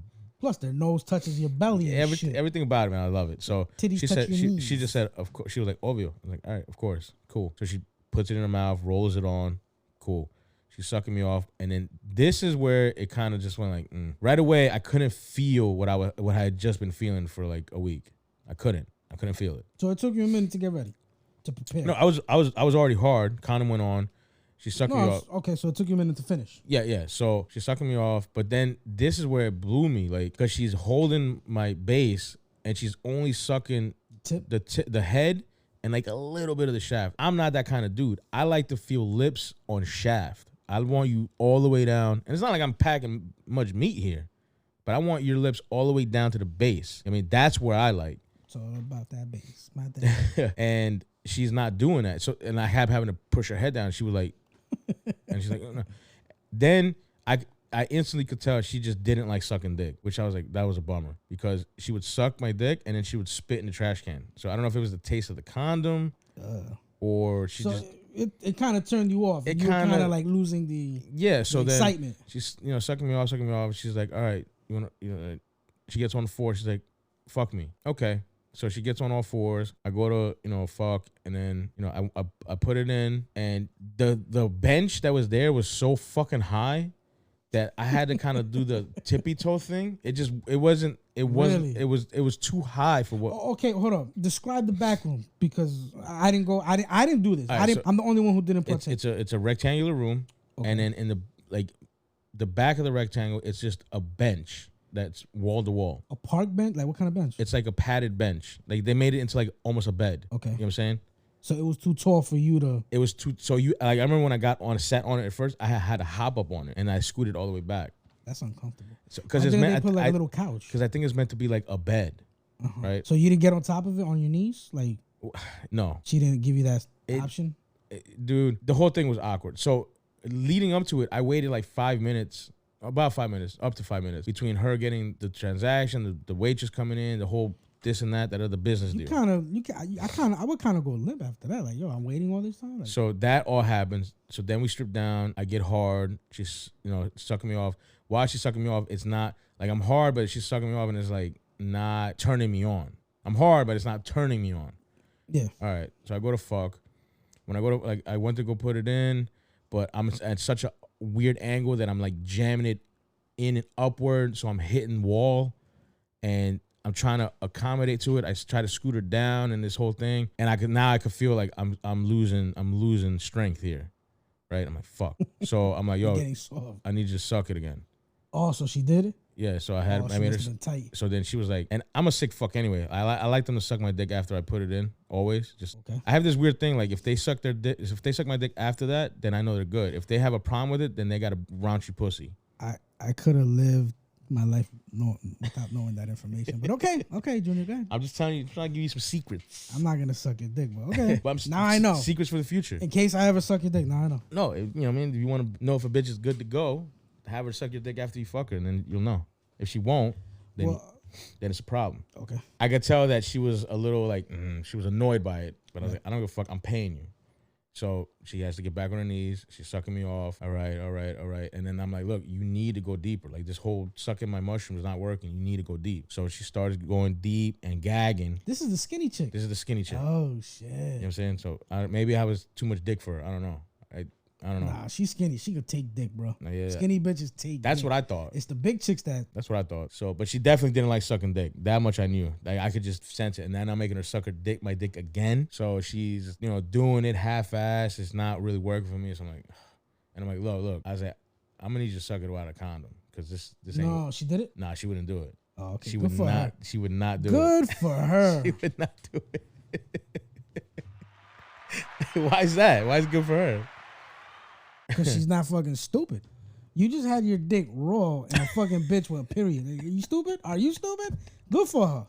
Not all money's good money. Good for fucking her. Shit. Yo, wrap this up, bro. Come on. You're taking forever to get to the other parts. Anyway, so move forward. Eventually, I get brick.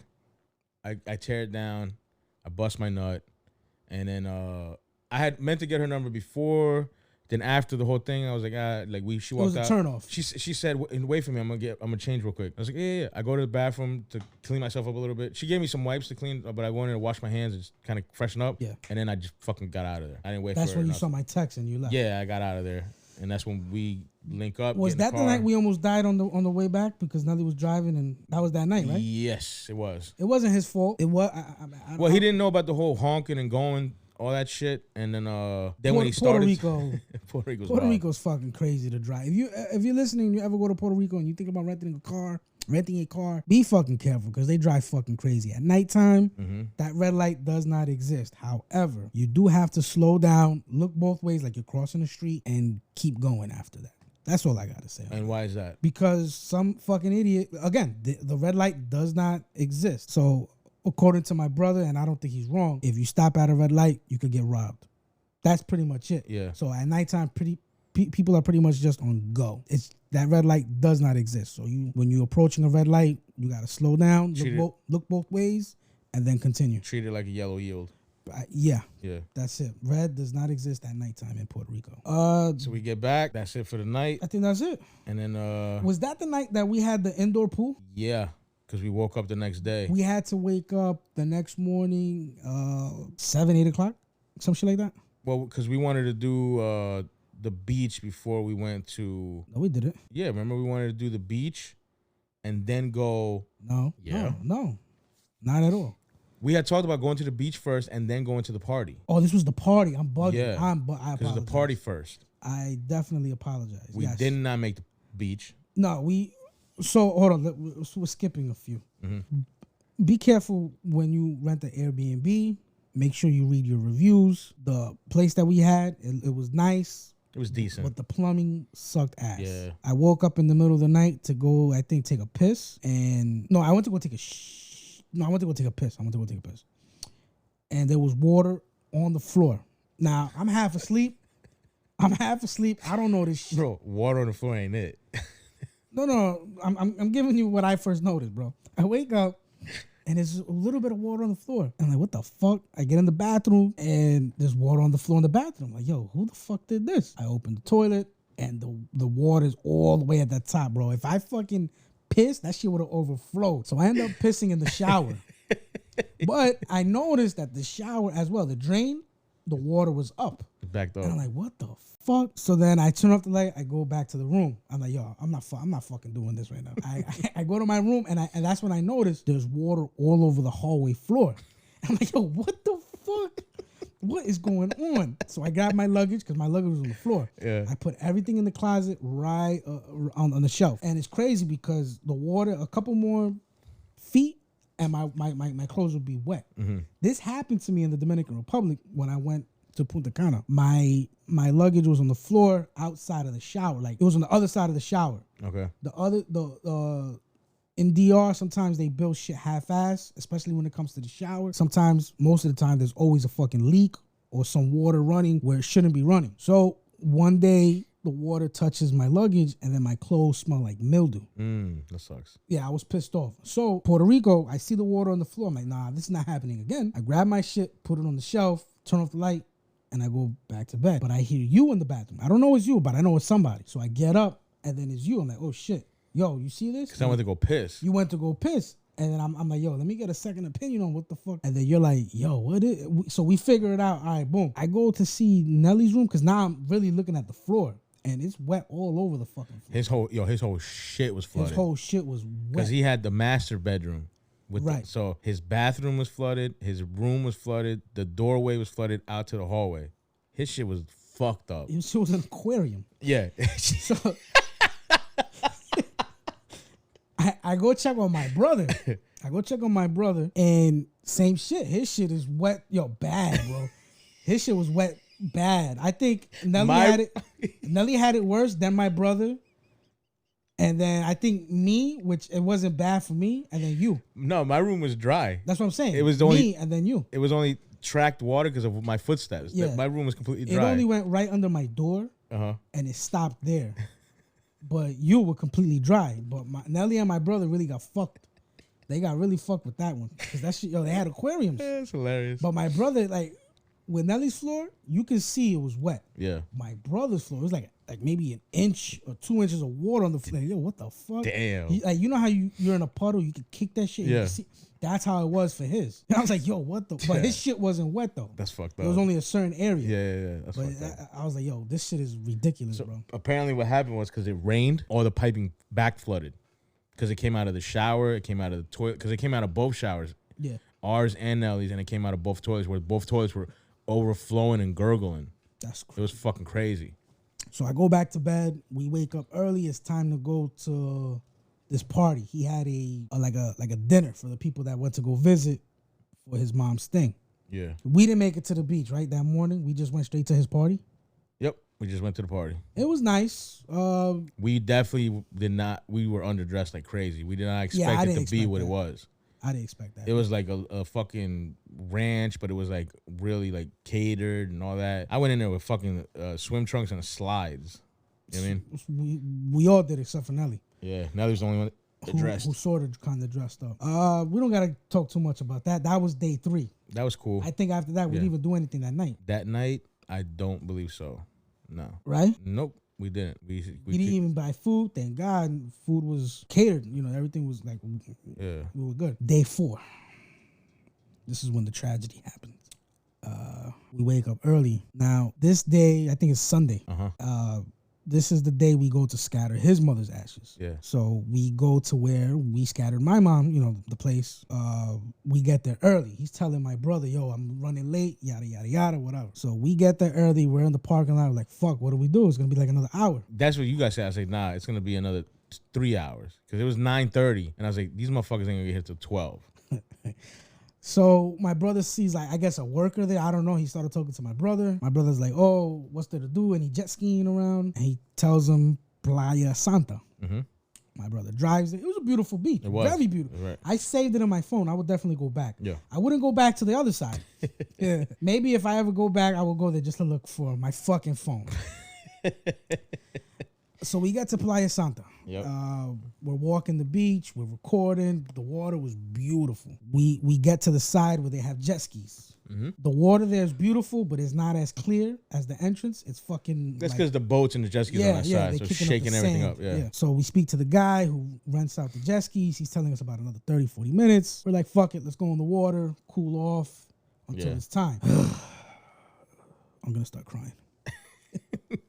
Before we left the car, I gave Nelly a bag, a waterproof bag for his wallet, his phone, your wallet, your phone. Yep. And I had my own waterproof case for my phone, my wallet. That you've used always. I've used for years. Yeah. And I'm laughing at you guys. Like, these fucking guys, they don't have a case. Don't worry, I'm here to the rescue. Oh, man. Fast forward, we're at the jet ski side, and we're in the water for I don't know how long. It's approaching that time to get up and go ask about the jet ski. And then I notice my pocket doesn't have the bulge. I don't feel a bulge in my pocket. My phone case is gone. It's missing. And I'm like, yo, what the fuck happened? I lose my phone. The phone case should have been around my neck. But again, I've used it for years, especially when I go to DR. Not once have I ever lost it. Yo, so I never lost this shit before, but I guess there's a first time for everything. Yes, there is. So we never got to jet ski because thank you guys helped me look for it. We never found it, but I appreciate the effort. I think we spent 45 minutes looking for it. The last 45 minutes before it was time to jet ski. Yo, I tried, dude. I tried my best. No, I mean, we all did, and I appreciate it. Even Nelly, I think Nelly said it. He's like, I'm going to take that as a sign as we weren't supposed to be on the jet ski because, God forbid, something might have happened. We might have had a jet ski accident or some shit. Yeah.